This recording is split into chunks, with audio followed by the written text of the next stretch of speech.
Five friends, Emily, John, Daisy, Arthur, and Zoe, had set out on a camping trip they had been planning for a long time. They wanted to escape the stress of city life and immerse themselves in nature.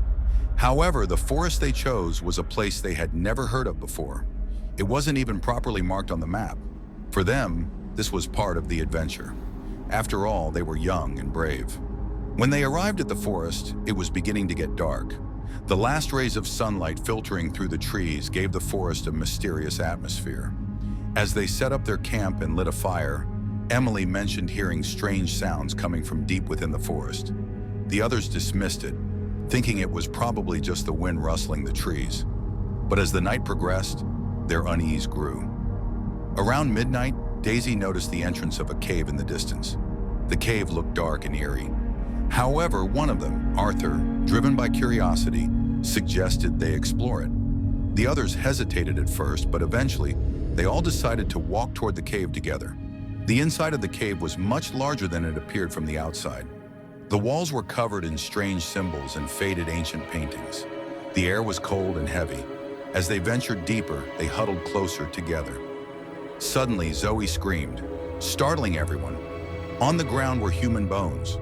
Though this frightened them, they decided to keep going instead of turning back. It was as if something was pulling them deeper inside. In the depths of the cave, near its end, they saw a strange light. The source of the light was an old weathered mirror. The mirror didn't look normal. Its surface seemed to ripple, as if something was moving inside it. John, curious, reached out and touched the mirror. The moment he did, the cave began to tremble. A voice from the mirror called out to them by their names. Suddenly, the entrance of the cave collapsed, sealing their way out. In a panic, they looked around, but the voice from the mirror grew louder. Emily saw a hand reaching out from within the mirror. At that moment, Arthur and Daisy suddenly collapsed to the ground. Their eyes were open, but they weren't breathing. The other three, terrified, backed away. Shadows began to emerge from the mirror, moving toward them. John, Emily, and Zoe desperately tried to escape. The walls of the cave seemed to close in on them, as if trying to pull them back.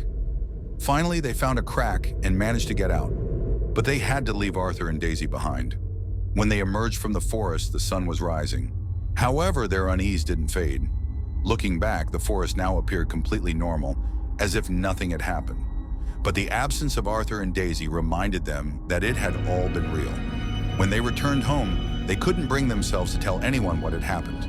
No one would believe them. Yet they could never forget that night. Every night, they dreamed of the cave and the shadows that emerged from the mirror. And every time, they heard Arthur and Daisy's voices. "Come back!